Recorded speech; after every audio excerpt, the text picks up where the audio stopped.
Welcome back to Streamline Entertainment. It is Marvin speaking. We're just going to get into Jay's latest mum on how online trolls made her life hell, and she's talking to the Telegraph.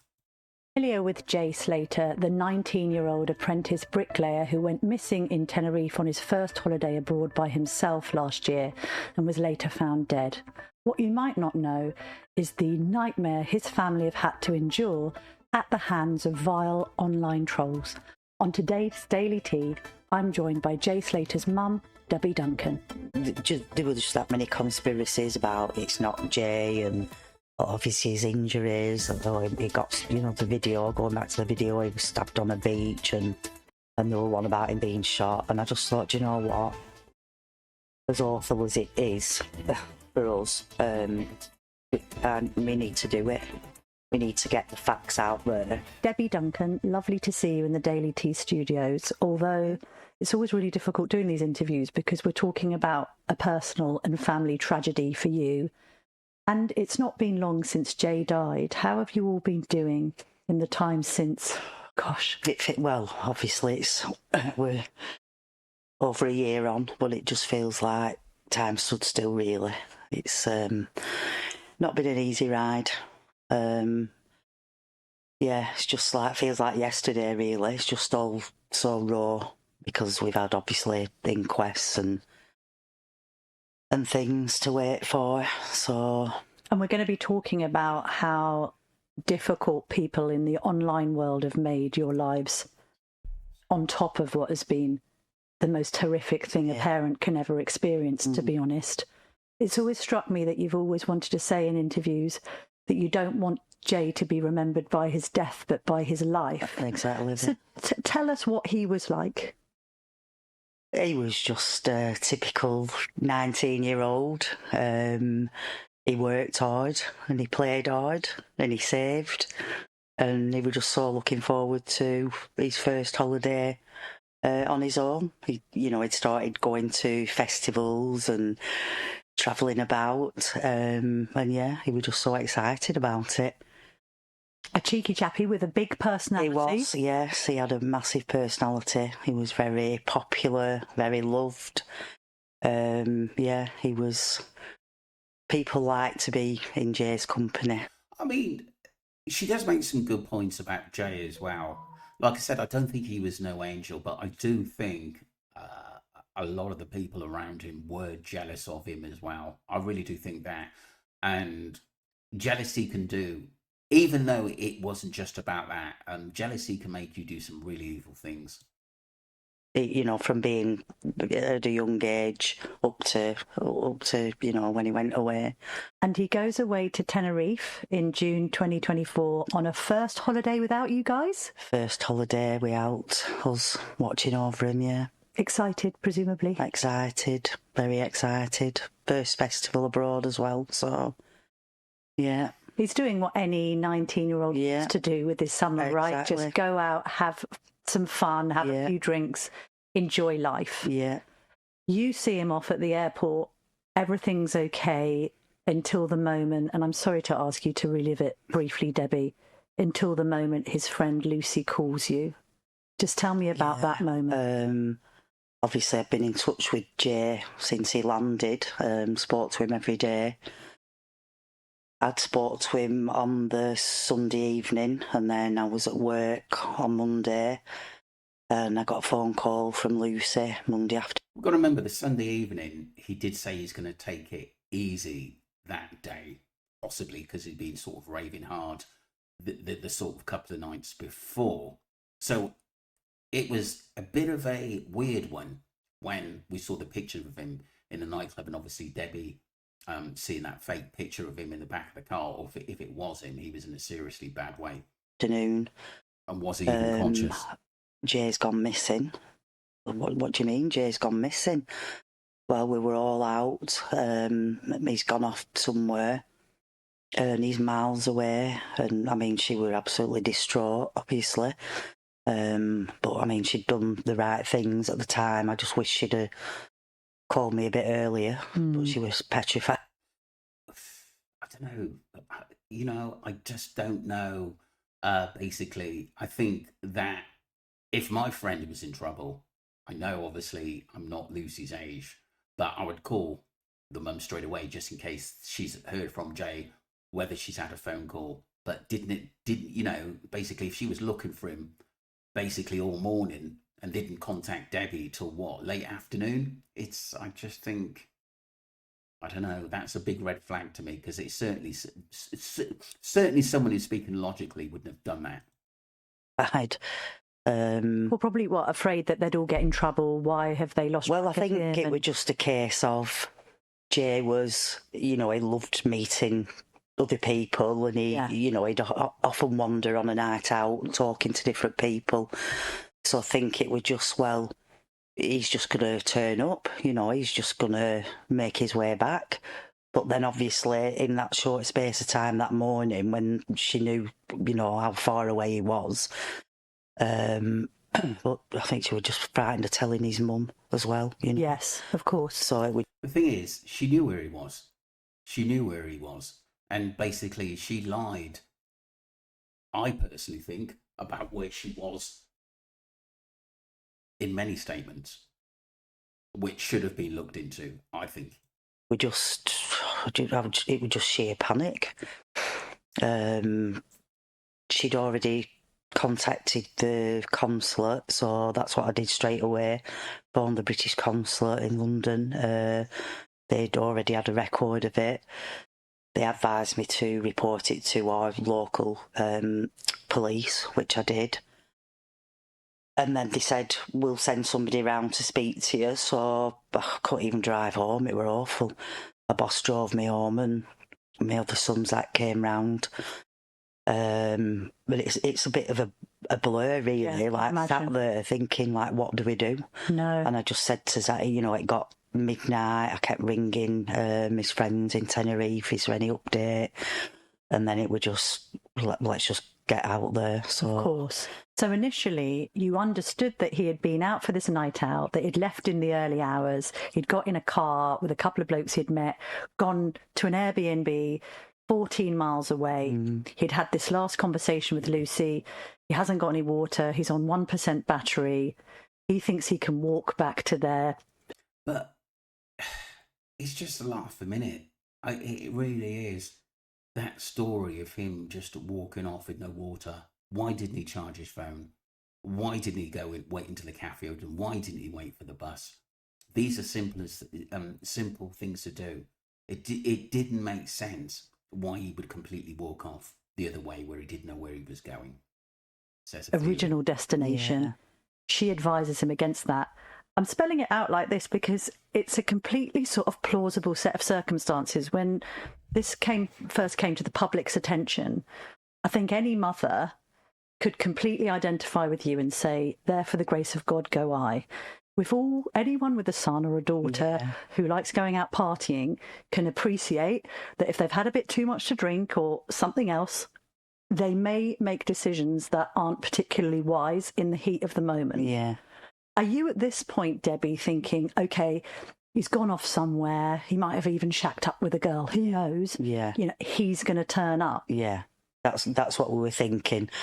And I remember me and Zach sat at the airport, and I said exactly that. I said, Zach being your other son? Yeah, my other son. What if he just turns up? What if he's been partying with some girls or whatever? Yeah. And I said, well, we'll just party tonight with him, do you know what I mean? Yes. Everything will turn out all right, and we'll have a couple of days in Tenerife, and we'll all come back together. But that was the dream outcome. Of virtual analysis of this, the online analysis of this is going on as the news breaks that a young 19-year-old British man has been lost in Tenerife. Because what I think people don't understand, the family's at the centre of that kind of story. You've then got a whole narrative going online of speculation. Now, as the mum in all this, you're not in Tenerife yet. What are you doing? Are you going online, looking at some of these theories, thinking, has anyone seen him? How do you cope with the discussion that is going on as you are having your own personal panic and crisis? Well, at the beginning, it was just, I didn't look online. we were just sat in the airport and I was contacting Lucy mainly, is there any updates? I didn't even think of, I mean, who would have known it would have blown up like it did, Very true. Even like the first morning when we arrived. Well, obviously everybody knows about the text message that we received. Just tell us about that, Debbie. So yeah, me and Zach walked out the airport and my phone went and it was a WhatsApp message saying, I can't remember the exact words now, but I mean, it's been out there everywhere about kiss your son goodbye, you're never going to see him again, he owes us money. And I was just like shocked reading it. And I said, and it was a disappearing message. I got Zach to take a photograph with his phone of my phone with the message on, and then it went. So ringing the number back, nothing. But then it was obviously the missing poster had my telephone number on that had been started to circulate that evening because Lucy's mum had put it together, obviously not knowing what it was going to turn out like. But that's the first time that I've heard Lucy's mum was technically there the same time. So she must have got there pretty quick when Lucy actually called her. So I always thought that Lucy's mum got there like a few days later, but I didn't actually know she was basically there. Technically, obviously Jay went missing earlier on that morning, and then she must have been there maybe just after 12 or something. Bizarre. That's bizarre to me. The first time I've heard that. I suppose you didn't know that it was going to be a media frenzy at that point. No. And that presumably as well, Debbie, is why you then thought, well, hang on, how do I interpret this message? Has he been taken? You then give an interview, I think it's to the Mail Online. Oh. Well, tell me about that. Well, you're desperate to find him. Well, you're desperate, and then obviously we got to the accommodation where Jay and Brad were actually staying. And like, I was just in sheer panic. I just had a complete meltdown. And then, like, next thing, there were media, looking up, Debbie, shouting up, and I'm thinking, what's going on? And then, obviously, you look at this message again and think, well, he's not turned up. Has he been taken? Then you start thinking, is this real? Sure. It was just awful. Just had a proper... One of the biggest things, though, she just got there, and for that being a troll straight up, I just don't buy it. I really, really don't. Because, like I said, no one really knew what happened to Jay. And that seemed really, really sinister to me. That's for me personally. And, like, obviously media... I've never dealt with media before. No. I didn't know what the agenda was, they were putting a camera in my face. Yeah. And it was a bit of a blur, really. I mean, when I think back now, and I did an interview, sat on the balcony, like, I just don't really remember it. No, you probably weren't thinking so just traumatised. And also, we'll get onto this in a bit, actually. You're reminding me of the same circumstances that faced Kate and Jerry McCann. You're not in your own country. Yeah. You're abroad.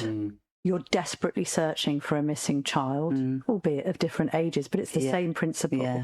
The media are descending. You're not really protected from that, because if that had happened in the UK, you'd have had police liaison officers and things. You're sort of just out there, and you were conducting searches yourself, right? Yeah. We then get into the realms of obviously a few days going on and people starting to theorise, often in a conspiratorial way, about what may have happened. Yeah. When did you first become aware of that noise going on in the background of all this? Well, a friend who'd flown out, so Jay's friend Brad, his mum, came out to support us. She'd set up a Facebook page, appealing for information and spreading the awareness of Jay being missing. And then that was just absolutely bombarded with all kinds of conspiracy theories. There were videos being put on there of... I agree that there are horrible people who were trolls. But there were people who were just asking basic questions and were being deleted by Rachel and the Facebook, people who were actually controlling that. It seems like to me that any question of narrative that took it away from being an accident was closed down very, very quickly. And the amount of people that were emailing me and coming on my channel and basically saying that they're not allowed to speak about anything that doesn't basically consist of an accident. It's as simple as that.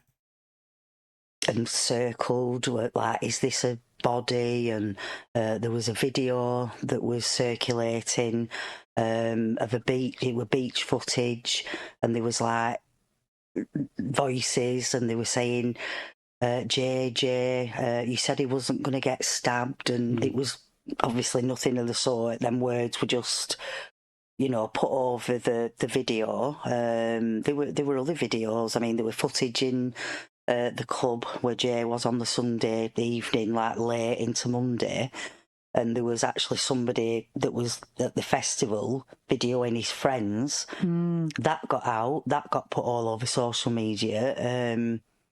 Saying that he dropped a bag. He's dropped a bag and full of drugs, and yes, and you were like, what is going on? We were going down all these rabbit holes as well. Well, this is so difficult, isn't it? You're looking for your son.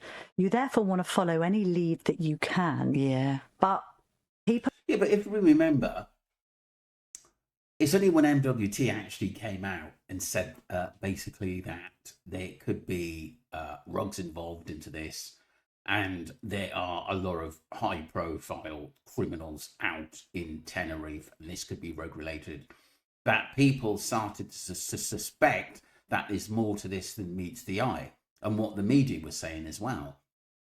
So the funny thing is, the media can actually come back out and say, oh, YouTubers, Facebookers, TikTokers had said this, but they were the ones who originally come out and putting things out that MW said as gospel.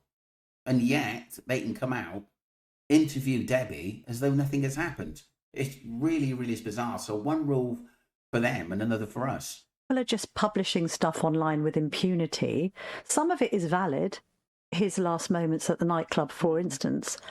Some of it is just made up nonsense. I know. And did you know as well at that point that you were sort of being analysed? Your behaviour was later going to come under scrutiny? No, not at all. No. I mean, I've seen, obviously since content creators. Did you notice there was no tears coming out of Debbie's eyes, and body language, and look how, like Rachel, Brad's mum, look at her backing away from Rachel, and they were just, every little move that I've made, Rachel made, any of us really, it was just absolutely broken down and just sensationalised into what they wanted to believe. And are you conscious of that at that point? Are you still just laser focused on we've got to find him? Just focused on, we've got to find him.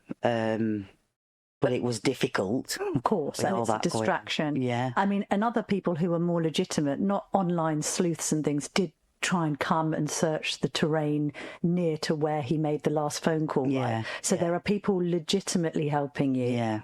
Tell me a bit about that. So we met some lovely people who, volunteered to go up and help with the search for Jay. One man in particular who actually lives out in Tenerife. I mean, he has been absolutely ripped to pieces online. It's Tenerife. Why? Exactly. All he did were help. He has become a good friend, good family friend now. He's an absolute brilliant person, and the guys that, the team that helped him, they found out about his partner, his dad, his mum, his brother, the businesses he works for. The thing about Chris Tenerife, he was out. No one basically moaned or was horrible to him when he was out there searching. And I've always said fair play to him for searching. But what he did after that, abusing him, instead of actually coming on flat platforms and talking to people, he was actually having and being and abusing people, sometimes come on drunk, which was unacceptable. He was asked questions, simple questions, and he didn't want to answer them. It's as simple as that. And, from the early part of the case, and sometimes on, he got him a luggy, and it seemed to have changed his tune. And that's what we're all seeing at the moment. It wasn't what he'd done. It's got nothing to do with his family. But like I said, if you're going to come out and badmouth people, sleuths and stuff, they're going to have something to say, as simple as that. Whereas in the early days, he was asked to come out and say a few things, ask a few questions, and he didn't answer them. So that told us that we're not going to get anywhere. And it wasn't basically, a crusade to basically, tell people that, this guy's no good. It was about telling us the truth. That's all it was, in having an amicable conversation and telling us the truth and sitting us down and telling us word for word, why basically Jay was found in those ravines from your expertise, should we say. That's all it was. And I think that was taken out of context, like most things in this case. Absolutely ripping him to pieces for doing a good thing. And this is what I mean. These creators, they've no compassion. They just want to just cause absolute chaos. They're a law unto themselves. It's just lawless, and yeah, it's so tell me, so unfair. So Debbie, all this is going on in the background. You're there. You can't find him. Tell me when you found out what had really happened to Jay. So when we got the phone call, which obviously has been missing for 29 days. They must have been the most horrific days anyone could. How did you get through them? I don't really know, to be honest. I mean, I didn't sleep much. I was just like a mad woman, just pacing up and down, just waiting for phone calls. I was on to the British Embassy, the police. I don't know how I got through it, to be honest. Are you still holding out hope? I mean, 29 days, you knew what the terrain was like, you knew what the hot weather was like. As a mum, you're obviously hoping for the best. Yeah. Deep down, were you preparing for the worst? I think deep down it was, well, he's not been in contact, but like I say, you were going down that many rabbit holes. Yeah. You're thinking, has he been injured, and has somebody helped him, and is he somewhere without a phone, in one of these little villages? You were like obviously holding on to hope. And just for some context, there were some rabbit holes people were going down because one of the chaps who he got into a car with had got a history of drug dealing. So then you get this whole kind of criminal element in the background. Yeah. There was also a discovery by the press that unfortunately previously to the holiday, Jay had been involved in an episode that had seen somebody be beaten up. He wasn't involved directly. He just happened to be in the group that was involved. Yeah, the problem is that, look, Jay was there. And sometimes when you're there, like I said, he basically, it seems like to me, like I said, the news reporters trying to play this down. He was still there. So if you were there and you're egging on someone to, kick shout out someone and smash his head in, I'm sorry, but you're going to be arrested as well, and you're likely going to be charged and doing community service, what he was doing. I'm sorry, but I think that was played down a bit. He got a criminal record for being there. It's as simple as that. And like I said, yes, I don't think he was as bad as the rest of them. And I've always said, I think Jay was a bit of a cheeky chappy. But like I said, I think this was played down as though he did nothing. Involved, then people are casting aspersions on his character. Yeah. And that must be hard for you as mum. Oh, yeah. Look, I mean, at the time, that were awful. He was 16. But then it was like, because obviously they'd found out a bit of Jay's past, it was, well, it's a revenge attack. And they was analysing all the footage and photographs in the nightclub.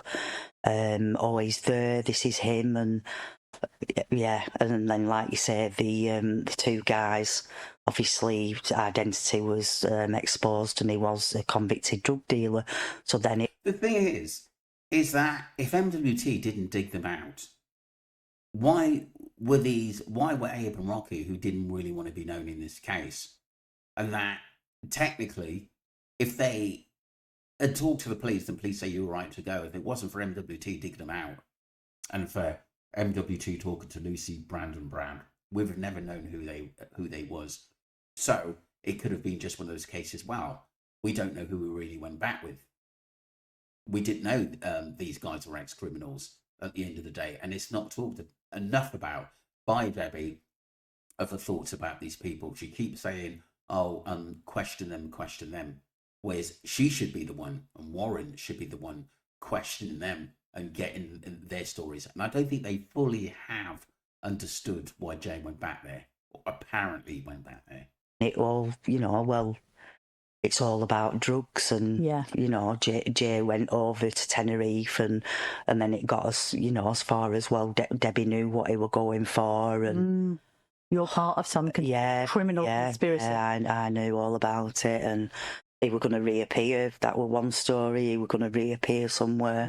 That it was all faked or staged. I mean, it's extraordinary the lengths people go to perpetuate myths and misinformation to compound your misery, right? Yeah. So that day 29 comes and you get the call. Yeah, we get the call that they wanted to speak to us at the police station. And obviously we didn't know what it was for, so we went down and sat us down, and they just said that we found human remains that we believed to be Jay. And it was just all so, it'd just been found that morning, so it were all, so I was saying, well, did he have his phone, did he have his, how do you know it's him? Because you're kind of in denial until you actually see something that belonged to Jay. So it was just, I was on my knees, it was just so awful. And it was Jay's father that went to identify his belongings. Well, we all went together, because we had to get a funeral director, as we would in the UK, which I was like in denial. I was thinking thinking all sorts to begin with, to be honest. I was thinking, like, what if it's not him? And so we got funeral directors, and we all made the journey up to the capital, and took us into a room, and there was a casket there with his name, and it was just awful. And then I just said, I want to see his things, and he brought this bag containing the clothing that he was found with, and I just said, I'm really sorry, but I just need to look now. I need to open it. So it wasn't pleasant, but I just needed to know that, it was Jay's things, and they gave us his bag with some of his belongings in. I asked about his phone. Is his phone in his bag? Which it was, but obviously they took his phone. So yeah. You just needed to know as a mum, right? And you'd help him to put these clothes. You'd probably wash those clothes and help him to put them in the bag. I would imagine at that point you're still desperate for answers, aren't you? You want to get to the phone, find out what happened to the point that it ran out of battery. While at the same time processing your own grief.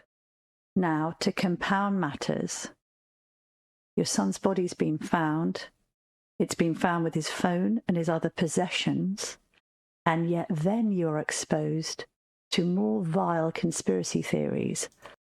I'm going to leave it there, people. I'm halfway through on the first one there. I honestly do think in this is that I did want Debbie to talk more about obviously the Lucy timeline, Brandon not basically attending the coroner's court, Lucy's timeline, basically changing the story quite a few times. Yeah, I know she's young, but like I said, the stuff that MWT had said that don't add up, I think were absolutely correct. I think she's a tiny bit right on a few things, that there are some horrible people that actually come out and said some actually nasty things.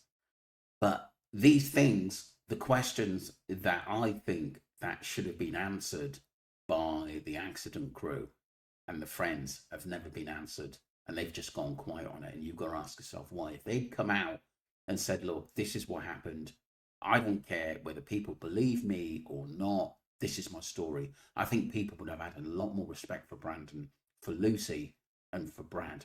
We're not abusing Debbie, but like I said, I think it's the stories that we've been told doesn't always add up on the timelines as well. The CCTV, the eyewitness, the beach. I just don't think this is made up. I really, really don't think it's made up. I truly don't. And like I said, the last people, technically people to see him were the two rug dealers and Ophelia, whose story doesn't add up, who people don't actually believe. And like I said, for me, I feel very, very uncomfortable in my own skin, my own feelings, my heart, my mind, that this just could have been an accident, and that Jay wandered into the wilderness and was roaming about for 2.5 hours without a full battery and not call his mum. That's what's wrong with me. And Debbie did answer one of the questions: why didn't Lucy contact me before? You've got to ask that. You've got to ask that. At the end of the day, I think there should have been a lot more questions asked to Abe and Rocky and the older ones that were out there as well. Let me know your thoughts, people. It is sad what happened to Jay, and my heart goes out to Debbie. But for me, there's more questions she should have asked and forced their hand to get some answers from at least Brandon, Rocky, Abe, Lucy. Let me know what you think, people. Don't forget to subscribe to Streamlight Entertainment. That was part 1.